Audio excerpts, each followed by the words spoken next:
depresión a medida que se hace más profunda, pues la vamos a llamar ya surco neural. Y este surco neural, a medida que se hace más profundo, va a unir estos pliegues neurales que nos van a formar pues el tubo neural y las crestas neurales. Entonces, el neuroectodermo prosencefálico es el que principalmente es como el precursor de estas tres estructuras, que son la retina, el iris y el nervio óptico. Entonces, a medida que avanza la inducción del cristalino, esto pues ya lo vimos en la charla anterior de cristalino, entonces a medida que se va dando toda esta inducción, se va a aplanar las vesículas ópticas y a medida que se aplanan, aquí estamos viendo, aquí están las vesículas, a medida que estas se aplanan, luego van a tomar una forma cóncava y van a luego a formar pues la copa óptica. Ya con la copa óptica del labio de esta copa se van a empezar a hacer toda la diferenciación de el iris y del cuerpo ciliar. Y entonces ya aquí con esta diferenciación, entonces lo que va a pasar es que de la cresta neural es de donde van a migrar todas las células y pues el estroma del iris. Y en este estroma vamos a encontrar estos primordios que son el del músculo esfínter y del músculo dilatador de la pupila. También, también en el estroma del iris van a aparecer las células pigmentarias, que pues entre mayor sea el pigmento en esta zona, pues más oscuro pues va a ser el color del ojo. Y acerca de la pigmentación definitiva en los neonatos, pues esta se va a dar de una forma gradual y esta ya va a ser, digamos, como definitiva hasta entre el sexto al 10º mes de vida postnatal.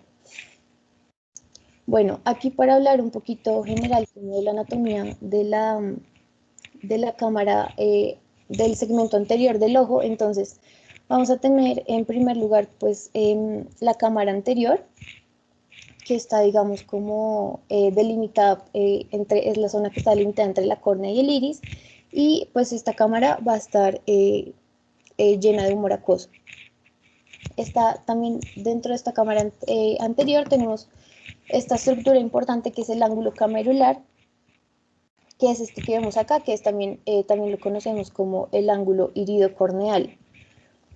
Este es importante porque aquí vamos a encontrar la malla trabecular, que ya pues obviamente lo vamos a ver un poquito mejor más adelante, pero que es como el sitio en donde se hace el flujo del humor acuoso pues hacia el canal de Schlemm para su drenaje.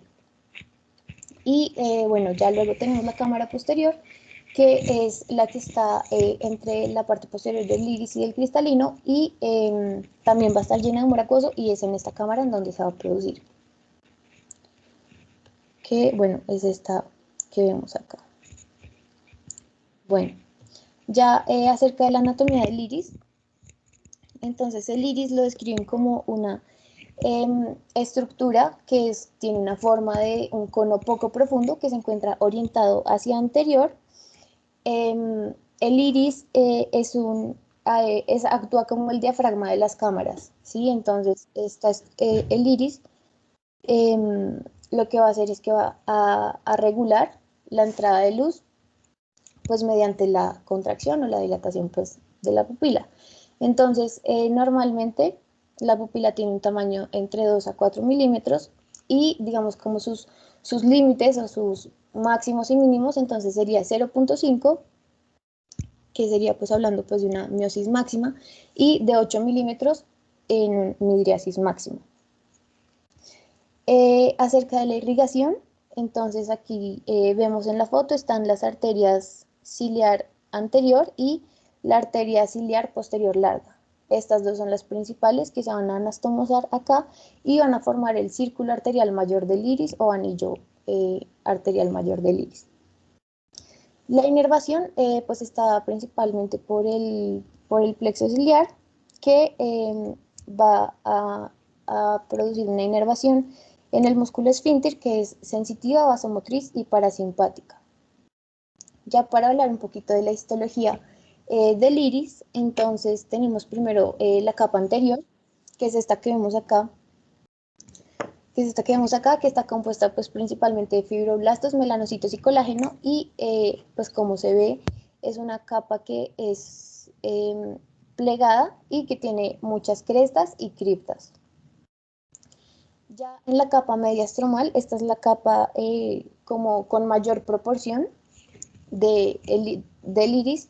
En esta capa está compuesta también de fibroblastos, melanocitos y colágeno, pero aquí vamos a encontrar otras estructuras que son vasos sanguíneos, nervios, melanocitos y clump cells, que son unas células también pigmentadas, que están puesto esto envuelto como en una matriz de extracelular de colágeno y mucopolisacáridos.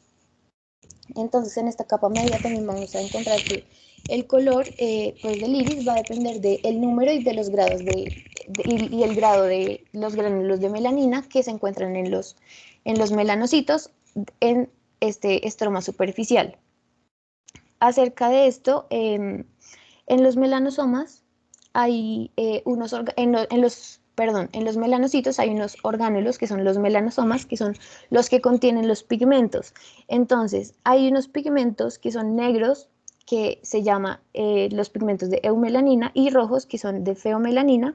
Entonces, la proporción de estos dos pigmentos va a variar pues según el color del iris.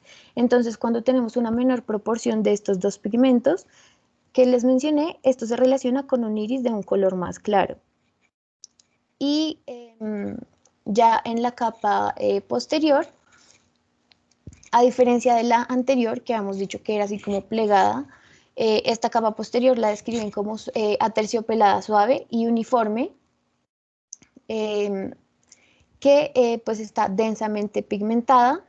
Y también importante que en esta cámara posterior pues tenemos dos estructuras importantes que pues van a ser primero el músculo esfínter de la pupila, que se encuentra pues en toda la zona pupilar y está dispuesto como una banda circular que está pues que es de un músculo liso que tiene una inervación parasimpática. Y está el músculo dilatador de la pupila, que este se va a extender pues desde el músculo esfínter hasta la base del iris y tiene inervación simpática. Lo interesante de, de estos músculos es que diga, pues van a generar una, una acción opuesta acá. Listo. Acerca de la anatomía del cuerpo ciliar, entonces aquí están sus límites. Entonces, el cuerpo ciliar es este que vemos acá, todo este como triangulito, lo describen así como una forma triangular. Entonces, dentro de sus límites, entonces está en la parte externa la esclera anterior, y está pues digamos como entre la esclera y el cuerpo ciliar está pues la estructura que es la lámina supracoroidea. Ya hacia la parte interna está pues el epitelio pigmentario, hacia anteriores tenemos pues el espolón escleral, y en la parte posterior la hora serrata, que pues ya es el límite con la coroides. En su dimensión anteroposterior nos dicen que mide aproximadamente entre 6 a 6.5 milímetros, y tiene dos porciones importantes que son la pars plicata y la pars plana. Entonces ya vamos a hablar un poquito más de estas. Entonces, en la pars plicata, ¿qué vamos a encontrar? Entonces, primero vamos a encontrar allí entre 70 a 80 proyecciones que tienen forma de dedos, que se llaman los procesos ciliares. Estos procesos ciliares están ubicados en forma radial, y en los procesos se insertan primero las fibras de la zónula, y segundo, en ellos también tienen una función muy importante, que es que ellos tienen una bicapa de epitelio, ¿sí? O sea, ambas la tienen, la pars plicata y la pars plana tienen esta bicapa de epitelio, que son un epitelio que es pigmentado y otro que es no pigmentado. Entonces, en el epitelio no pigmentado de la pars plicata es como el sitio específico en donde se produce el humor acuoso. Y en la pars plana, que este mismo epitelio no pigmentado tiene otra función, que es producir el mucopolisacárido vitrio. Entonces, la pars plana es la que se encuentra desde los procesos ciliares, se encuentra aproximadamente en 5 centímetros posterior al limbo esclerocorneal. Entonces, bueno, esto también lo voy a hablar un poquito más adelante, pero entonces aquí en estas células van a tener unas uniones muy estrechas que también se llaman zona occludens, y estas van a formar pues la barrera hematoacuosa. Bueno, acerca del músculo ciliar, entonces este músculo ciliar es este que vemos aquí un poquito más rojito dentro del cuerpo ciliar. Entonces tiene una configuración triangular, se origina acá en el espolón escleral y tiene también su anclaje anterior en el espolón escleral y en la malla trabecular. Y en cuanto a su anclaje posterior, este se encuentra en el estroma de la coroides.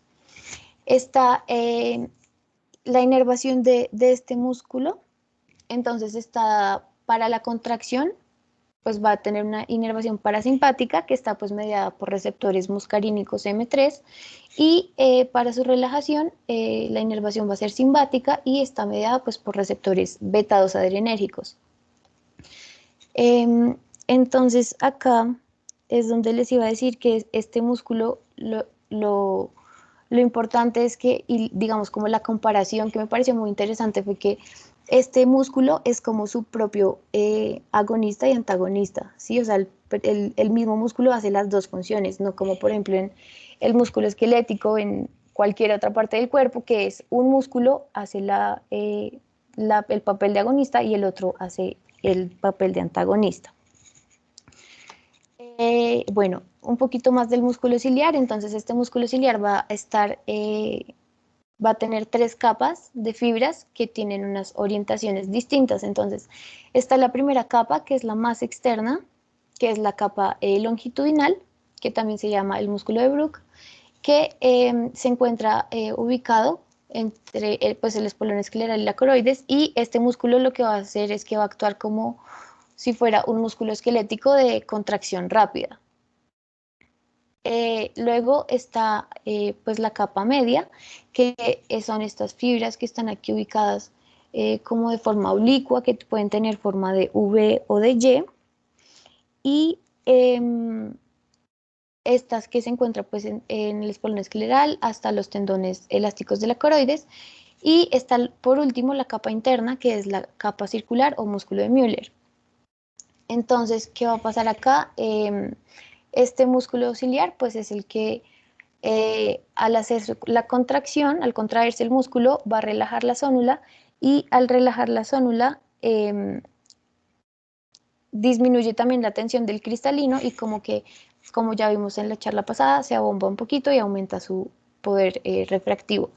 Entonces estas 3 capas de fibras que les mencioné, entonces van a hacer una contracción conjunta, van a hacer la tracción hacia adelante de la coroides, y lo que les dije, relaja la zónula y se da pues la acomodación del cristalino.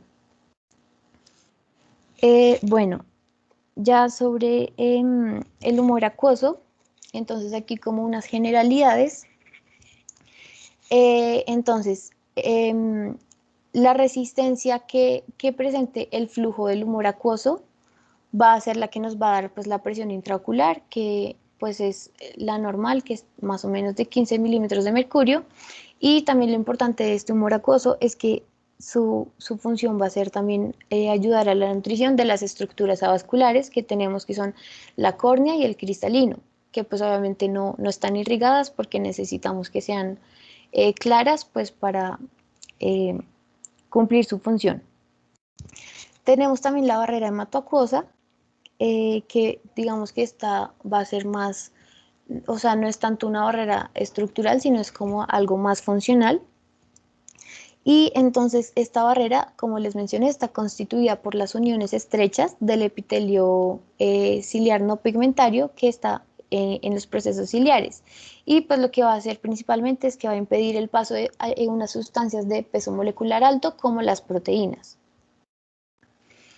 Entonces, sobre su composición, entonces, si lo comparamos el humor acuoso con el plasma, va a tener aumentados iones como el hidrógeno y el cloro y también pues el ascorbato, y va a tener pues una menor cantidad de bicarbonato. Sobre las proteínas, son bastante escasas en el humor acuoso. Si lo comparamos con el plasma, la relación sería de 1 a 200 a 1 en 500 de las que encontramos en el plasma. Y de la mitad de las proteínas que encontramos en humor acuoso, estas son albúmina. Entonces, pues, ¿por qué son tan escasas? Porque necesitamos obviamente un medio claro y también digamos que tener proteínas escasas en el humor acuoso pues nos habla de una adecuada función de la barrera hematoacuosa. Y bueno, ya otros componentes que encontramos en humor acuoso pues están factores de crecimiento, enzimas, prostaglandinas, catecolaminas y hormonas esteroideas y pues el ácido hialurónico. Bueno, acerca ya de la producción como tal, entonces como les mencioné antes, en los procesos ciliares, pero específicamente en el epitelio ciliar no pigmentario de la pars plicata. La tasa de producción del humor acuoso es de 2 a 3 microlitros por minuto y digamos que va a tener como 3 mecanismos principales pues para su secreción. Entonces, primero está la secreción activa, que pues ya sabemos que la secreción activa es aquella que necesita una energía, ¿sí? Para poder hacer el flujo de los iones. Entonces, esta secreción activa pues va a ser en contra de un gradiente de presión o de un gradiente electroquímico. Y esta secreción activa va a ser la vía principal de la secreción del humor acuoso. Luego tenemos también la ultrafiltración, que es un movimiento que sí va a ser dependiente de la presión y pues va a ser el movimiento, entonces, perdón, va a ser aquí la diferencia de presión entre los capilares fenestrados y pues el estroma ciliar. Aquí entonces la diferencia de la presión hidrostática va a favorecer el flujo pues sí, de líquido. En cambio, si hablamos del gradiente oncótico, este lo que va a hacer es que va a ser como más una resistencia. Y el último es la difusión, perdón que no sé aquí porque me sale la barra, pero es la difusión simple, que pues ya sabemos, el movimiento de difusión simple es un movimiento pasivo que se da pues según cargas y concentraciones a través de la membrana. Entonces, aquí en cuanto a la ultrafiltración y la difusión, estas dos digamos que van a producir como un reservorio de líquido em, en el estroma del iris. Y ya la, la secreción activa, esta sí es la que va a mover el líquido del estroma hacia la cámara posterior. Entonces, acá tenemos como unos mecanismos que nos van a inhibir pues, la producción del humor acuoso. Entonces, primero está el bloqueo de los receptores B2, que lo que va a hacer es que va a disminuir la eficiencia y el número de las bombas, y pues disminuir así pues, la producción del humor acuoso. Y tenemos otro que es que al estimular receptores alfa 2, vamos a disminuir el flujo sanguíneo al cuerpo ciliar y pues obviamente esto también va a disminuir la producción del humor acuoso. Entonces tenemos también unos factores que van a afectar la tasa de producción del humor acuoso, que tenemos unos fisiológicos que están acá, que está por ejemplo la variación diurna, que tiene generalmente un pico en la mañana, y tenemos también que en la noche la producción va a disminuir hasta la mitad. También a mayor edad se va a disminuir un poco la producción del humor acuoso.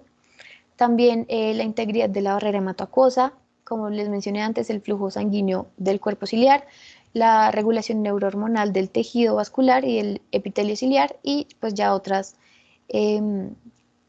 causas, digamos, no fisiológicas, que serían pues el trauma, la inflamación y la enfermedad carotidia oclusiva.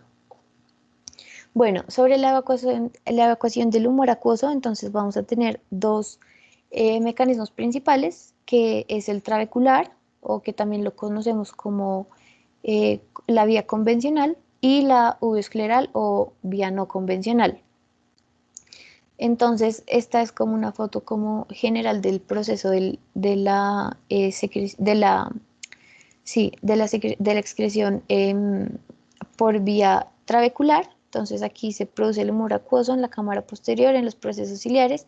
Este pasa a través de la pupila y hacia la cámara anterior, y luego se va hacia el ángulo iridocorneal, donde encontramos pues la malla trabecular y el canal de Schlemm. Entonces, sobre la vía trabecular, entonces la malla trabecular tiene tres capas, que está primero esta uveal, que vemos que tiene como unos poros más grandecitos. Entonces, esta capa se encuentra adyacente a la cámara anterior y está compuesta de unas bandas que van desde la raíz del iris y del cuerpo ciliar hacia la periferia de la córnea. Luego tenemos la capa corneoescleral, que está compuesta por dos hojas que se ubican desde el espolón escleral hasta la pared lateral del surco escleral. Y por último, la yuxta canalicular, que es la que va a ejercer mayor resistencia al movimiento del líquido, y esta se encuentra adyacente a la pared interna del canal de Schlemm, que lo vemos acá señalado. Y el humor acuoso, perdón, se va a mover entre las células endoteliales. Bueno, entonces estas tres capas están constituidas pues por un núcleo tejido conectivo que está cubierto de endotelio, y estas van a funcionar como una válvula unidireccional. Entonces, siempre van a permitir que el humor acuoso salga, pero independientemente de la energía que haya, no van a permitir que, pues, que el líquido como que se devuelva.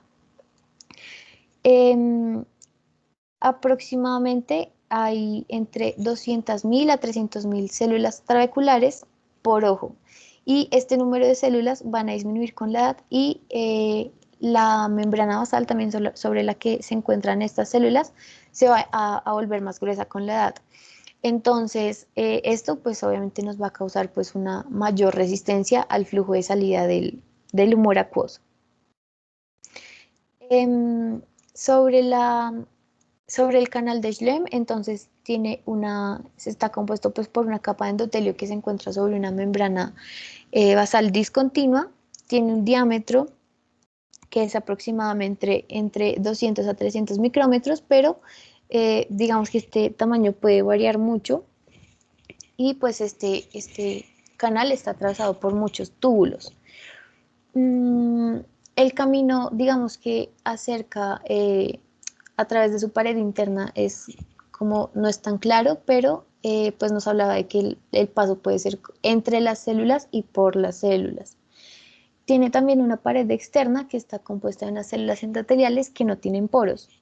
Entonces, yo les hablé ahorita en la primera imagen de cómo era todo el proceso. Salen de los procesos, sale el humor acuoso, el proceso ciliar, pasa por la cámara posterior atravesando la pupila hacia la cámara anterior. Ya cuando llega al ángulo iridocorneal, pasa por la malla trabecular, luego llega al canal de Schlemm. En este canal de Schlemm hay un complejo sistema de vasos que luego va a conectar a través de un canal pues a las venas epiesclerales. Estas venas a su vez van a drenar a la vena ciliar anterior y a la vena oftálmica superior, y estas luego drenarán pues al seno cavernoso.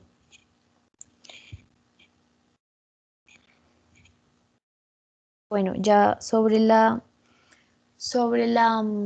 vía uveoscleral, entonces hay unos libros que nos hablan que esta vía, o sea, que sí, como que el flujo del humor acuoso por esta vía puede ser, digamos, como tan escaso, que puede ser como del 10%, pero También hay unos libros que nos dicen que en personas jóvenes este flujo por la vía no convencional podría ser de hasta el 45%, que pues es bastante importante. Entonces, sobre esta, pues su principal mecanismo es que lo que va a hacer el líquido es que va a irse también pues por la cámara anterior, pero en esta lo que va a hacer es que va a pasar a través del músculo ciliar, va a llegar luego al espacio supraciliar o supracoroidal y luego el líquido puede salir a través de la esclera intacta o también por medio pues de nervios y los vasos que la penetran. Como les mencioné, disminuye con la edad, entonces este valor que yo les mencionaba de 10% está pues más asociado a personas mayores y en jóvenes vamos a tener un como mayor flujo por esta vía. Y bueno, ya esta era pues la revisión de anatomía y fisiología de UV anterior. Estas fueron las referencias que utilicé para mi presentación. Y bueno, muchas gracias a todos y pues está el espacio abierto por si quieren hacer comentarios o si tienen preguntas. Hola, buenas noches, María Alexandra. Estuvo muy bien. Bueno, yo soy María José Salgar. No sé si me están oyendo bien, ¿sí? Sí, sí, doctora. Bueno. Yo soy María José Salgar, soy oftalmóloga médica y oftalmóloga de La Sabana. Feliz día para todos, primero que todo. Y hice enfermedades inflamatorias o uveitis, que es lo mismo, uveitis en la Asociación para Evitar la Ceguera en México. Estuvo muy bien la presentación, la verdad es que la parte de anatomía y fisiología pues es lo que hay descrito desde hace ya mucho tiempo y pues no hay mucho más que decir. Me perdí un poco la parte de introducción, no sé si alcanzaste a decir por qué se llama uvea o no. No, doc, no, la verdad no. Entonces, para que sepan, la uvea es la palabra en latín de uva y pues le pusieron este nombre porque la uvea siempre es pigmentada. ¿Por qué es pigmentada la uvea? Porque tiene muchos vasos, como nos dimos cuenta, como puso la descripción ahorita María Alexandra.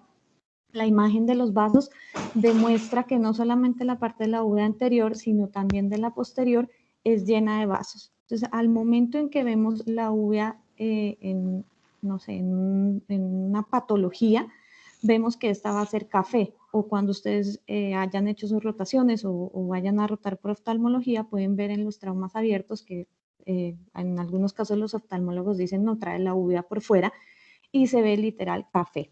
Entonces le decían eso porque cuando veían, digamos, los cortes patológicos o histopatológicos, veían que era como una uva toda oscura, morada, de los mismos vasos, y el tallo era el nervio óptico. Entonces todo el ojo, digamos, la parte más vascular es la uvea. Por eso es que se llama uvea, porque se parece como a una uva.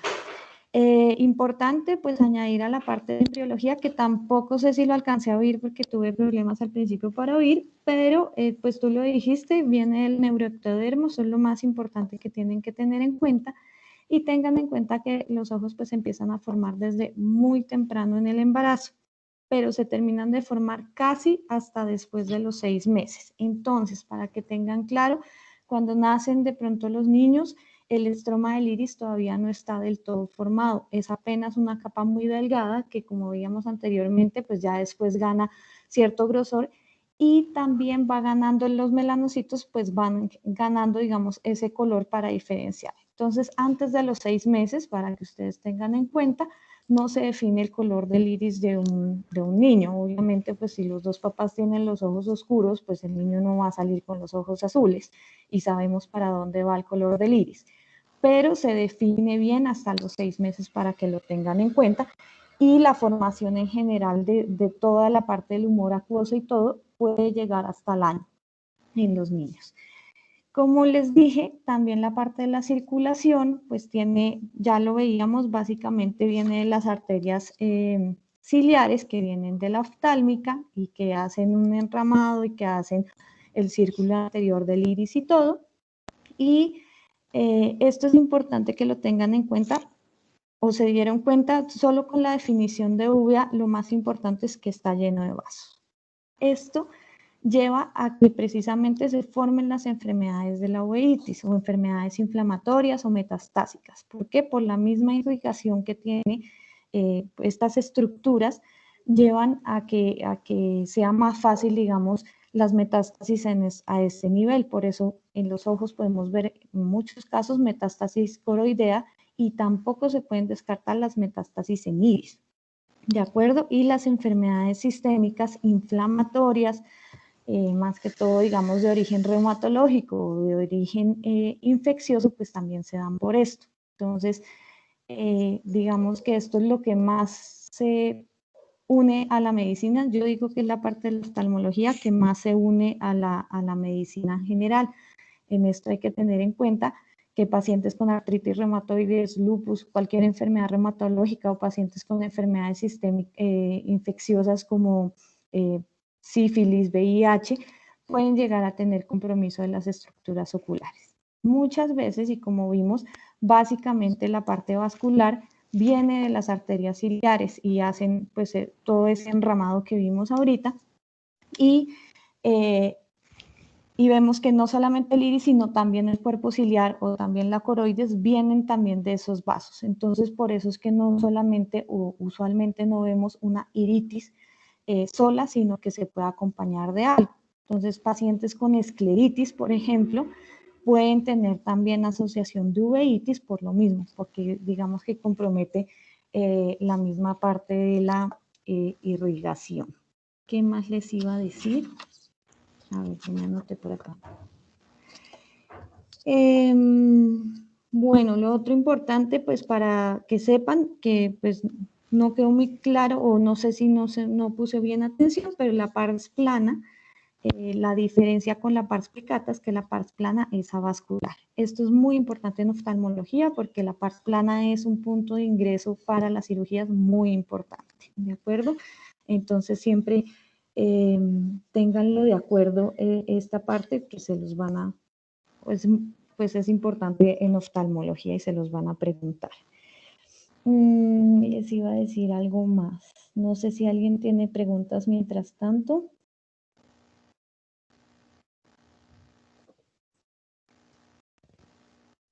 Doctora, no entendí muy bien lo del compromiso en pacientes con artritis. Sí, al ser un tejido muy vascularizado, pues tenemos que tiene mucho más, digamos, como compromiso de células inflamatorias. Entonces, en los pacientes que tienen este tipo de enfermedades sistémicas, también pueden hacer compromiso a ese nivel, porque precisamente está tan vascularizado que ahí también van a tener bastante, o sea, digamos, como reacciones de células inflamatorias a ese nivel. Está lleno de, digamos, de macrófagos, entonces esta parte es muy importante. Y ahí les iba a decir algo y se me olvidó, era justo en este punto, en cuanto a esto. No, y las metástasis también, pero se me olvidó qué más les iba a decir.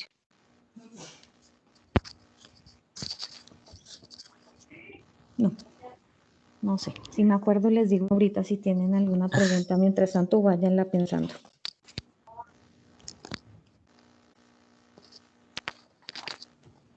Hay una cosa bonita, Majo, con respecto pues a todo lo de la anatomía de la uvea, que pues antes nosotros veíamos en córnea que la córnea es el tejido que por milímetro cuadrado tiene más inervación de todo el cuerpo humano. Pues la uvea es el tejido que por milímetro cuadrado tiene más vascularización de todo el cuerpo humano. Todo eso lo tenemos pues en cuestión de anatomía, en el ojo, y que pues también chévere mencionar. Sí, de acuerdo. Es por eso que es importante tenerlo en cuenta, porque precisamente de ahí es que nace el compromiso por las enfermedades, Juan. Entonces, sí, esto es muy importante para oftalmología y para los médicos, para que ustedes sepan también que pacientes que tienen otro tipo de enfermedades pueden hacer compromiso ocular.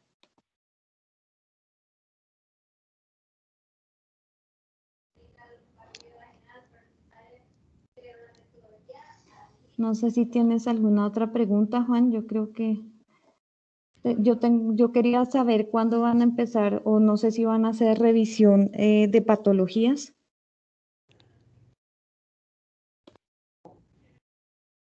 Tatiana, Natalia. Pues, doctora, lo que habíamos planteado para hasta más o menos mediados de marzo es como la parte básica, que es seguir con la anatomía y fisiología y ya después examen oftalmológico. Y ya después de eso, más o menos después del 18 de marzo, vamos a empezar ya con patologías como tal. Ah, bueno, ok. Sí, Gracias. Sí, porque me parece importante revisar la anatomía y que lo asocien, digamos, pero también es importante para ustedes tener en cuenta los puntos claves de las enfermedades.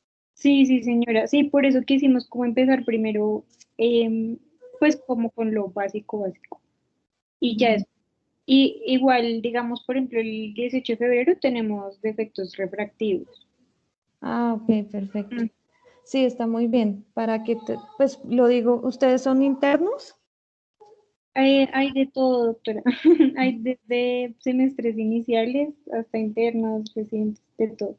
Ok, porque sí es importante que, pues sobre todo para internos, salgan con algunos puntos claves de oftalmología, pues para su práctica, porque ahí sale uno medio perdido. Listo, doctora. Sí, No, yo lo he visto. gracias. Muchísimas gracias por todas las anotaciones y pues estar aquí presente.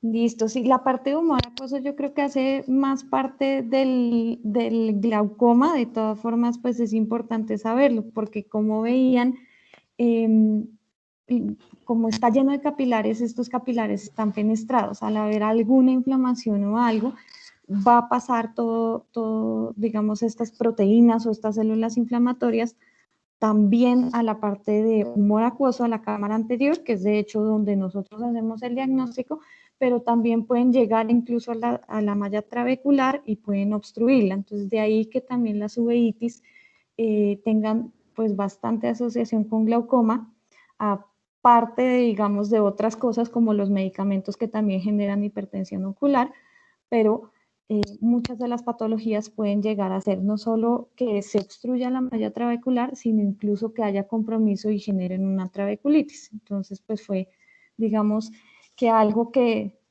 pertenece más a glaucoma, pero que está muy bien ubicado acá y que luego supo explicar muy bien María Alexandra. Ah, listo, doctora. Doctora Juan Felipe Rodríguez tiene una pregunta. Dime, Juan Felipe. Hola, doctora María José, ¿cómo está? Hola a todos. Bien. No, primero agradecerle a María Alexandra por la charla, por todo. No tenía una pregunta, tenía más bien como un apunte y pues sí resaltar la importancia de todo lo que explicó María Alexandra muy bien, de todo el funcionamiento de la uvea, del humor acuoso, de todo lo principal. Lo que quería decir es que no vi dentro de la fisiología del humor acuoso, no sé si no lo escuché o algo, pero importante también resaltar la acción que hay en el humor acuoso de la anhidrasa carbónica, que pues como sabemos hay un grupo de medicamentos que van pues en dirección de bloquear esta enzima y por ende pues disminuir la producción del humor acuoso. Y también, como había explicado pues María Alexandra, la aparición de los receptores beta, alfa y de las prostaglandinas también en estas zonas, los cuales también pues son targets farmacológicos pues para el glaucoma y que también pues van muy relacionado a, por ejemplo, en casos de uveitis, en casos de inflamaciones del segmento anterior, cuando podemos, digamos, no utilizar medicamentos como los análogos de las prostaglandinas, al ser pues proinflamatorios, pues nos pueden traer como un efecto contraproducente aquí, pues al administrarlos. Entonces, pues como todo se va relacionando, como dice la doctora, es importante ir relacionando toda la anatomía y la fisiología, pues con las patologías que vemos diariamente en un servicio de oftalmología. Sí, de acuerdo. Muy bien el apunte. Es muy importante tenerlo en cuenta. Es más que todo, sí, los análogos de las prostaglandinas en uveitis o en pacientes que tienen algún tipo de inflamación, pues no se usan por el mismo mecanismo de acción que lleva a que se genere un poco más de inflamación.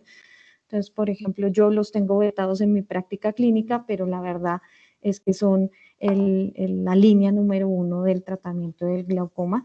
Y sí, pues está muy bueno el apunte acerca de complementar la parte del humor acuoso, sí.